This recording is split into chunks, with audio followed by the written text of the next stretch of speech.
সপ্তাহ 6 থেকে 7 বা 8, আমি সেফ সাইডের জন্য ধরে নিচ্ছি 7 বা 8 সপ্তাহ আগের ঘটনা। আহ, একজন ব্যক্তি আমেরিকান অ্যাম্বাসিতে গেল। আমি সে ব্যক্তির নাম বলবো না, আমেরিকান অ্যাম্বাসির কার সাথে কথা হয়েছে সেটিও বলবো না। বোধ করি দর্শকরা বুঝবেন যে এইভাবে প্রকাশ করা তো সম্ভব না। ইয়েস, ইন্টারনাল জায়গাতে সেই নামগুলো আমরা বলেছি, জানি এবং আছে, কিন্তু পাবলিকলি স্ট্র্যাটেজিক্যাল কারণে বলা যাবে না। ঘটনাটা আমার মনে হয় পাঠক অনুরাগীদের জন্য জানা প্রয়োজন। সেটি হলো যে সে ব্যক্তি যখন আমেরিকান অ্যাম্বাসিতে যায়, প্রভাবশালী দুজন কর্মকর্তা, একজন কর্মকর্তা বিদায়ী কর্মকর্তা, তিনি চলে যাচ্ছেন, আরেকজন তার স্থানে স্থলাভিষিক্ত হবেন এরকম একজন কর্মকর্তা। যাওয়ার পরপরই যিনি বিদায়ী তিনি মূলত সেখানে সিআইএ এর কাভার দিচ্ছিলেন, সিআইএ একজন কাভার এজেন্ট, সে চলে যাচ্ছে, আরেকজন তার জায়গা নিচ্ছে।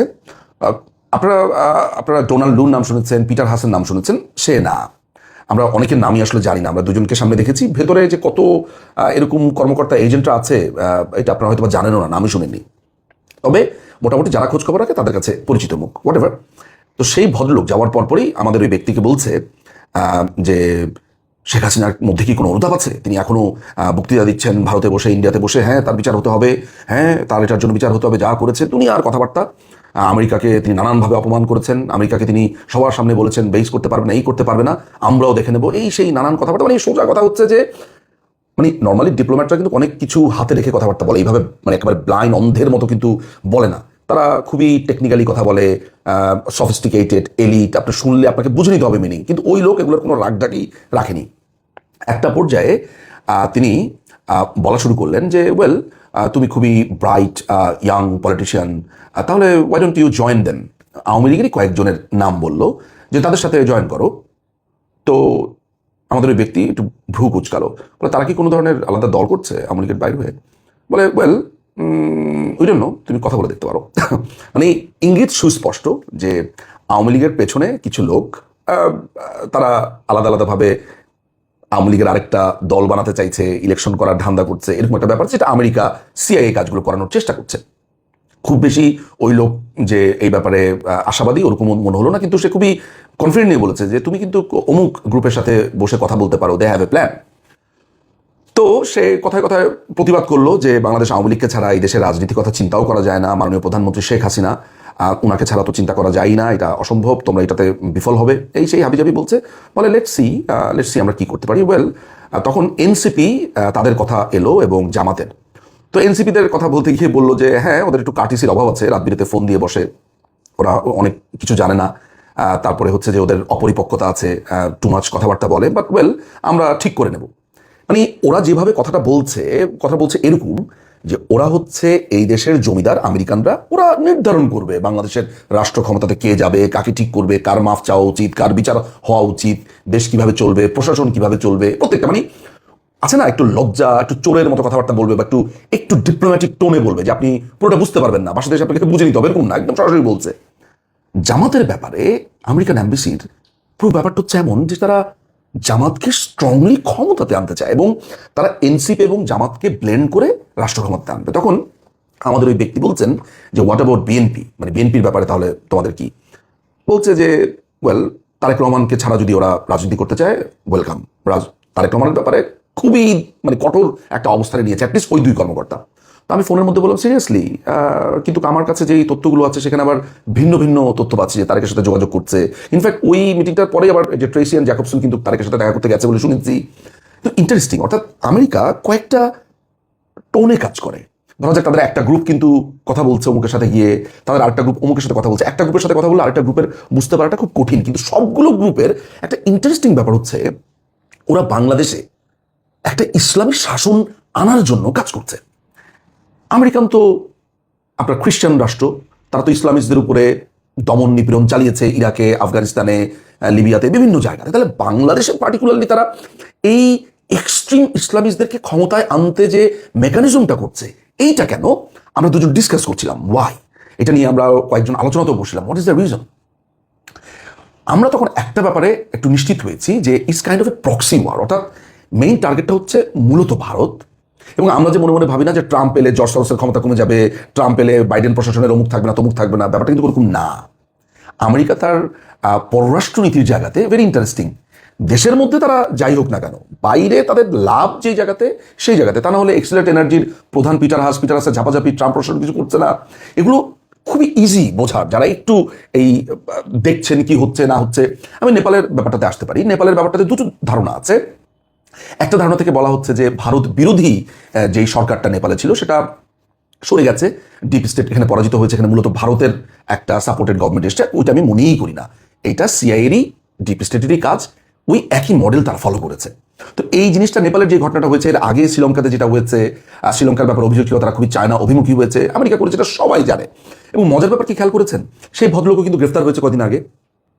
আমেরিকা একটা দেশে এসে ডিজাস্টার করে, যেমন ইরাক, ডিজাস্টারের পরে কি করবে, অর্থাৎ ওই সরকারকে ফল করানোর পরে কি করবে, কমপ্লিটলি ব্যর্থ। আফগানিস্তানে তারা ওসামা বিন লাদেনকে করতে গিয়ে তাদের নিজস্ব কারজাইকে বসালো, তো তারপরে কি, তারপরে কিন্তু তারা পুরোপুরি ব্যর্থ, তালেবানদের কাছে পরাজিত হয়ে চলে গেছে। শ্রীলঙ্কাতে তাদের লোক বসিয়েছে, তারপরে কি, পরাজিত হয়ে ওই লোককেই গ্রেফতার করা হয়েছে। বাংলাদেশে তারা যেটা করার চেষ্টা করছে যে কমপ্লিটলি বাংলাদেশের স্পিরিট বিরোধী এই যে মৌলবাদ চর্চা, ইসলাম ধর্ম এগুলো নিয়ে কিন্তু কোনো রকমের প্রশ্নই নাই, কারণ বাংলাদেশের 95% মানুষ মুসলিম। সুতরাং এখানে ইসলাম সংকটে, ইসলাম নাই, ওই কথা বলাটাই হচ্ছে একটা বুদ্ধি, একটা চালাকি, যে আপনাকে মনে হয় আপনার ইসলামটা নিয়ে নেবে। ইসলাম কি কেউ থেকে নিয়ে নিতে পারে? আপনি নামাজ পড়তে পারবেন না, আপনি রোজা রাখতে পারবেন না, এই জিনিসটা বলে হচ্ছে ওকে এজিটেট করার জন্য। এবং এটা ক্রমাগতভাবে বলতে বলতে বলতে মানুষের মনে হয় হ্যাঁ আফগানিস্তানে যা হয়েছে এটা হয়েছে, আমাদের মনে হবে এই হবে, এই শঙ্কা। তো মানুষ এইটা ভাবে না যে যারা এই কাজটা করছে তারাই বাংলাদেশে নতুন মেকানিজম করছে। তো যেটা বলছিলাম যে আমার ওই ভদ্রলোক বা ভদ্রমহিলা বা হোয়াট এভার, আমি ওই জেন্ডারটা বলছি না, একটু কনফিউশনে রেখে দিই।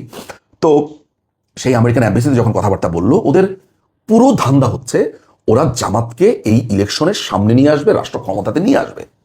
ওদের টাকা, ওদের পয়সা, ওদের একটা মাত্র জোর আছে, সেটা কি, আমাদের সাথে তোমাদের সমস্ত বিজনেস, আমরা যদি নো বলি তোমাদের সমস্ত দেশ গেছে রিজার্ভ আমেরিকাতে, সবকিছু মিলে।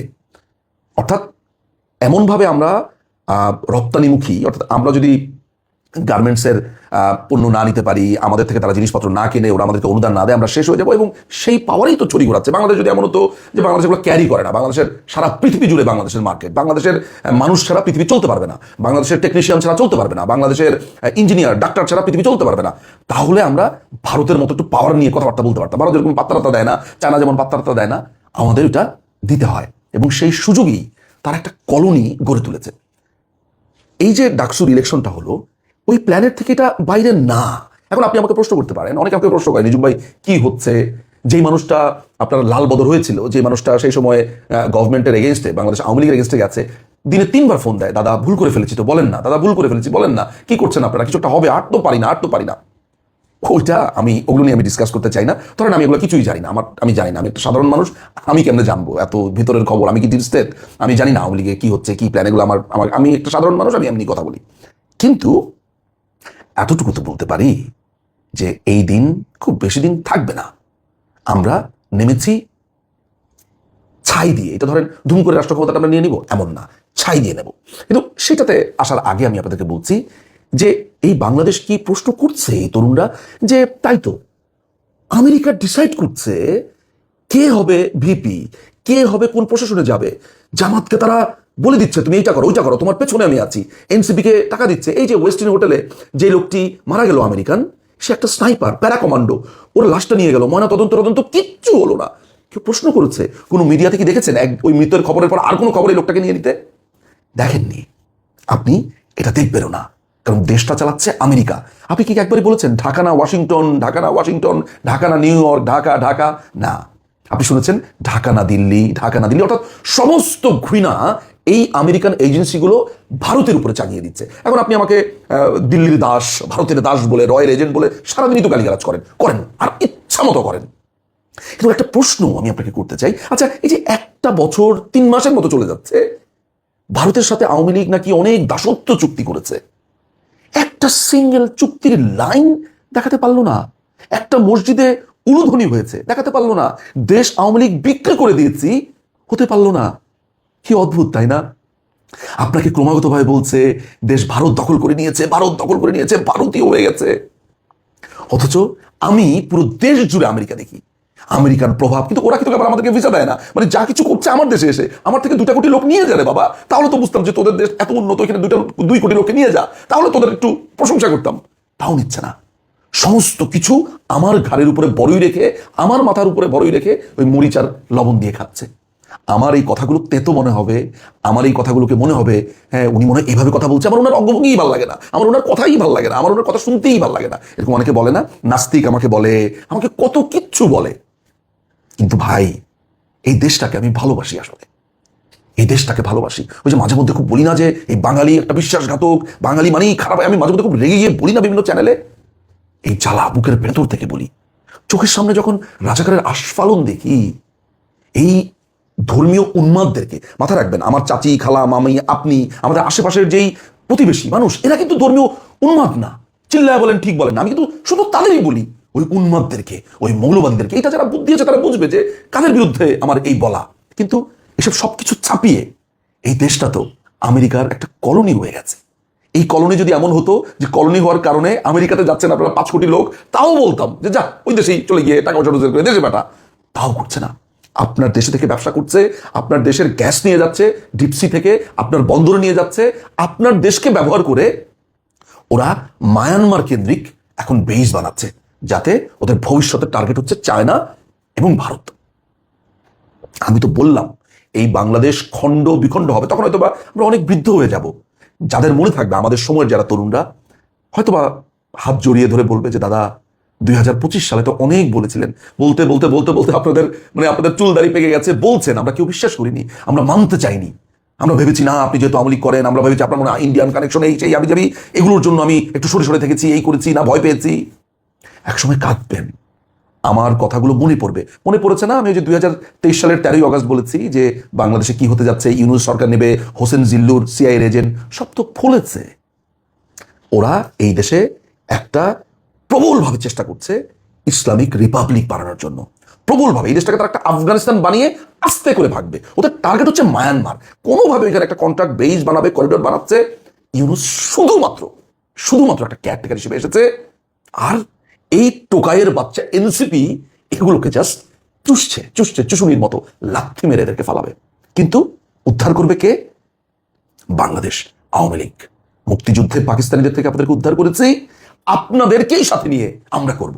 শুধু একটাই অনুরোধ, আমাদের সাথে থাকুন, মন থেকে প্রাণ থেকে আমরা গোছাচ্ছি, আপনাদেরকে এই কষ্টে আমরা রাখবো না। আমরা জানি আমাদেরকে ছাড়া কষ্ট হবে, আপনাদের কষ্ট হচ্ছে, ভিতরে ভিতরে ফেটে যাচ্ছেন, বলছেন আগেই ভালো ছিলাম রে ভাই, বঙ্গবন্ধু, মুক্তিযুদ্ধ, অ্যাটলিস্ট এই রাজাকার বাচ্চাদেরকে দেখতে পাচ্ছিলেন না, দেশটা উন্নয়নের কোথায় দিয়ে যাচ্ছিল, নেত্রী কেমন ছিল, সবগুলো শয়তানকে, বদমাইশকে বোতল বন্দি করে রেখেছিল। আমরা আসবো, নেত্রী আসবে, আমাদেরকে ছাড়া কি হচ্ছে দেশ একটু দেখুক না, আমরা আসছি, আমরা আপনাদেরকে উদ্ধার করতে